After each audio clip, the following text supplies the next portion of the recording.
Spotlight.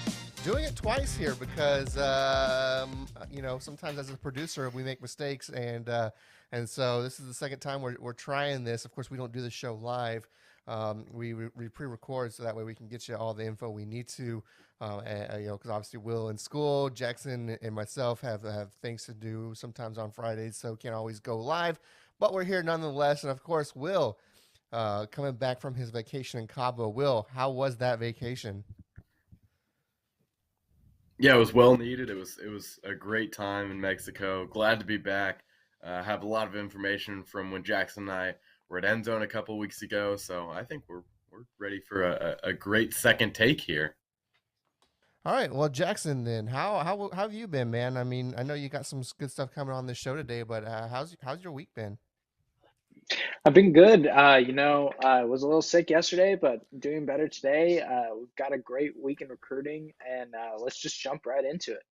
Yeah, let's do that. So I'll go first. I usually leave the news to you guys, but I've got some news to talk about. Big news in the state of Texas this week, and that's the University of Texas going to be having really one of the biggest weekends this week in particular in college. In terms of Texas high school recruits coming for visits. I mean, let me just read off this list. Of course, you have the big name that's outside of Texas, Arch Manning. He's going to be in town. Ruben Owens is coming in. Number one overall recruit, David Hicks coming in. Manning's teammate Will Randall coming in. Others coming in: Jaden Greathouse, Austin native, Jonah Wilson, Malik Muhammad, Micah Bell, Roderick Pleasant, Javon Thomas, Marcus Deal, Ian Reed, Jaden Chapman, and hey, maybe a surprise visit from Jonte Cook. The second could also be there as well. Let's talk about this huge weekend for the state of Texas, or I guess the University of Texas, I should say, and just what it can mean for the state of recruiting in general. Will, I'll start with you. What could this mean for just recruiting in general and just the University of Texas as a whole? Yeah, I mean, you listed off about, 10, 12 guys. If Texas is able to get four of those, so that's less than half. They're going to have a top 10 class in the country. If they're able to get Arch Manning, they will get probably 8 or 9 of those guys.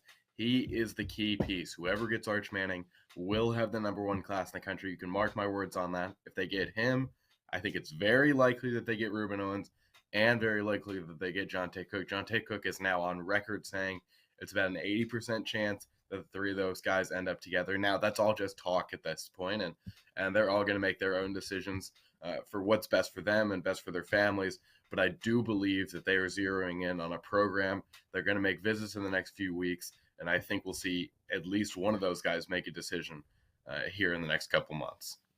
Jackson, what do you think about this? And I know we've talked in the past about how this new age of recruiting with social media and athletes kind of talking to one another in that regard. And we mentioned in the past how A&M has had something similar this past year that gave them the number one overall recruit ranking and kind of the best class in the history of recruiting. So what does this could mean for not only the University of Texas, but as we see recruiting kind of take off in this kind of new age moving forward in years to come?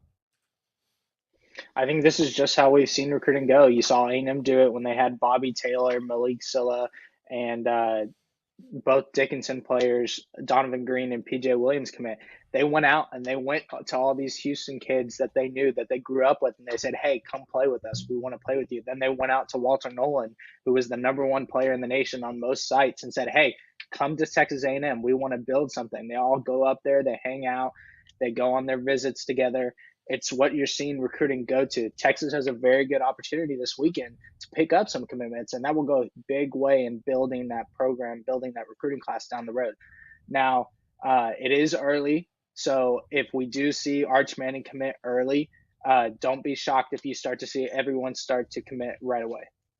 Yeah, it's going to be an interesting weekend indeed, and something to keep in mind. And I know again we're a Texas high school football recruiting kind of show, but I do want to talk about this. I know Will might have a good take on this. Is let's say Arch Manning commits, right? That's a that means he's coming in with Quinn Ewers having one more year left on his eligibility. I mean, what do you think Arch Manning's going to sit a year? I mean, I know we're playing a bunch of hypotheticals, right? And maybe, Quinn Ewers could have this great breakout season next year, but Do you think that might play into Arch Manning's kind of decision where he might have to sit a year while Quinn, because yeah, Quinn Ewers, that would be his second year at Texas, but that's technically his third year in college, so he could go pro after that. So Will, let me turn to you. I know it's a big hypothetical, and we're still so early into this process, and he may not even go to Texas. But give us your kind of, your kind of thoughts on what could potentially happen in this situation. Yeah, to be honest with you, I think Arch Manning is probably sitting anywhere he goes at this point. With the programs that he's looking at, uh, I don't think that he is, necessarily more college ready than the starter at any program. Talk about Alabama. It won't be Bryce Young, but it'll probably be Jalen Milrow at that point. You talk about Ole Miss. Jackson Dart will still be there. Texas, Quinn Ewers will be there in 23. And we thought that Quinn Ewers would be a guy that would never be a backup. And you look at the quarterback depth that Ohio State had. Texas is going to have that kind of depth if Arch commits there. They'll have Hudson Card. They'll have Malik Murphy. This will be a loaded QB room. Arch will probably sit at least a year. I think probably just a year, but I would say at least just in case. He'll get to work around those guys and probably be ready. I think Quinn will be in the 2024 draft, and then he would have Arch Manning ready to go then. And again, that's all hypothetical. We don't even know if Manning will commit to Texas, but big weekend indeed for the University of Texas and Sark heading into his second year. Let's jump to other recruiting news across the state of Texas. And I will start with Jackson. Jackson, give us any news that you need to let everybody know from the state of Texas in regards to Texas high school football recruiting, or just not even football, if you have other news. But what you got for us, Jackson? So the two big things I got are one, Reed McKeska. He's approaching probably 50 total offers. He's got a visit to Alabama right now. I expect him to pick up an offer, be out on the lookout for that. And the other big news is DJ Lagway, who we're going to have an interview with in a little bit, picking up an offer for baseball and football from A&M and LSU. It was cool to get to talk to him about that. And I don't know about you, Will, but I say we jump right to it. Well, before we do that, let me cut in before we do that. Of course, I need to get to Will and his Texas high school football recruiting news. So before we do that, Will, give us any news that you have for the state of Texas. Yeah, I got a chance to talk to a couple guys over the past week. The first one was Jacoby Banks out of Fort Bend Marshall. He plays quarterback there, but is being evaluated as a receiver by programs. He has 5 offers right now, but I tell you what, this is one of the most talented players in the state that I've seen. It has maybe hurt him a little bit that he plays a position that he won't be playing in college for his high school, but when you look at him at camps and 7-on-7, you realize how incredible of a talent this is. And they had Chris Marshall at receiver there at Fort Bend Marshall the last couple of years. So he had a lot to work with as quarterback, but he'll have a whole lot more to work with once we get some film of him at wide receiver. He's expecting a pretty big offer from an FCS school in the next couple of weeks, as well as a huge program that's a dream offer for many guys. A guy that we had on a few weeks ago said it's the biggest offer that he could get. Not quite ready to reveal what that is, but I'm sure we'll see it soon. We talk about guys wanting to team up with other guys a whole lot on this show, and that's exactly what Jacoby Banks wants to do. He wants to get with Tayshawn Wilson from Maid Creek, and he wants to get with Vernon Glover Jr. from Dickinson. So watch out for that. And then things might change a little bit for Jacoby Banks next year at Fort Bend Marshall. Not quite sure. There's a lot of unknowns with him right now, but he says that maybe things will look a little bit different in the Marshall offense. We'll have to talk to Coach Williams about that, though. I also got a chance to talk to Ashton Porter, who we had on the show a few weeks ago. He's got a busy weekend. He's headed up to Tuscaloosa right now, making the drive with his father. He said he got to talk to Nick Saban, and just as every single guy you've ever heard of says that's the craziest feeling ever. He said that's probably, one of the most incredible moments of his recruitment so far, getting to talk to Nick Saban. He's got a Miami offer, and then something else to look out for is a top offers from Ashton Porter. It's always weird, even in our profession, when you kind of cross a celebrity, quote unquote, right? I mean, like even just walking past some people, at the top of UIL at state events, you're like, oh wow, So I can only imagine what it's like, for him to meet Nick Saban in that regard. But Jackson, as you said, This week on for our interview, we have DJ Lagway, number 1 dual threat quarterback, number 5 in the country. As we know, that district right there is going to be fun to watch the next 2 years with him and Mabry Maytower. So, one thing, and I don't know if you're going to talk about this in the interview, we'll talk about it after. If you don't, is he going to play both sports in college? So, with that being said, let's jump to our interview with DJ Lagway right now. Thanks, guys. I'm here with 4-star quarterback, top 5 player in the nation, number 1 dual threat quarterback, DJ Lagway Jr. from Willis. DJ, how are you doing? I'm doing good. How about yourself? I'm doing real blessed. Doing good, man. It's been a great day so far. We're excited to get to talk with you. You're coming home from Texas A&M right now. You just went up to their practice. What was it like getting to kind of experience the spring ball and get to see some of these freshmen who graduated early are already there that you might have played against this year? It was fun. I seen a lot of competition today. It was a real good experience. I watched them practice and watched them compete and hopefully see myself out there one day. So you just went on a visit to Florida. Just got an offer from Florida as well. You've kind of been going a lot while you're going on these visits. You're picking up offers on the way. What's the recruiting process been like now that rankings have come out and you are seen as one of the top guys in the country? It's been a blessing, obviously. I've just been enjoying the process and just seeing who really is there for me in this recruiting process and seeing what coaches are really caring and really care about the person instead of really just the player and just how they play on the field. See how they care about the person.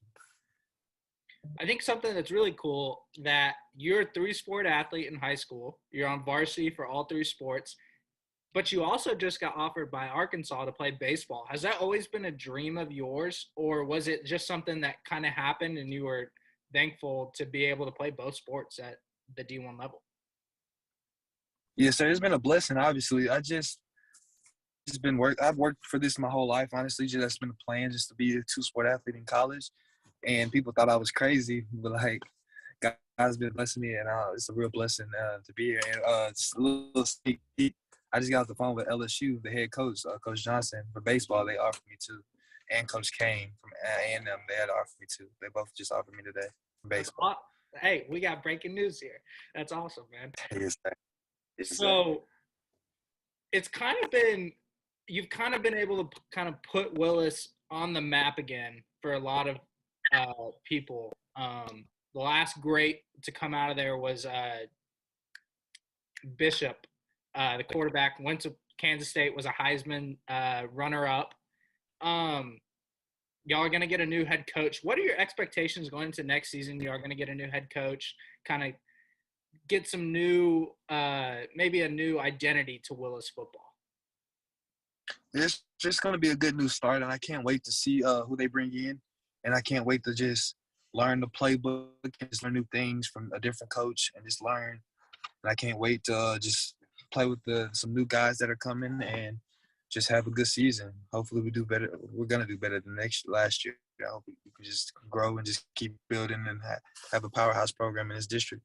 Okay, so you kind of got a cool situation with you and Mabry being 2 of the top players in y'all's class and also playing in the same district. But you've also got guys like Quano Farquan Jr., who's just now blown up kind of as a freshman. You've got guys like Justin Williams and Frankie Arthur from Oak Ridge. What's it like getting to play against such competition that you're most likely going to get to play against at the next level, depending on where everyone goes? This is a real great experience. We've been playing against each other since Little League, so it's something to see us all grow up and just see how all of us go get the opportunity to play at the next level. So I think it's a real blessing for all of us. So with that, you've got new to college football this year, or new to football, I guess nowadays, is you've got NIL. What is one brand that, like, for you that you'd want to sign with? And also, do you see NIL kind of playing a part in recruitment in general? Maybe not yours, but in general. Yes, I see it playing a huge part in recruitment. I see a lot of players choosing a particular school because of how much X, Y, and Z they're paying, and I see a lot of that. But a school, like a brand that I feel like I would, like a I feel like I would like to have a deal with Adidas. I like Adidas a lot. I wear Adidas all the time. Like I'm repping Adidas down. Adidas, yeah. Adidas, yeah. I mean, hey, Adidas just made a new deal that any school sponsored by Adidas, they've got money planned out to those schools to where they can be Adidas influencers. So Yeah, I just seen it. That was huge. That was yeah. real huge. And I was shocked because you would think Nike or Jordan would jump on that first, but Adidas made the right move there.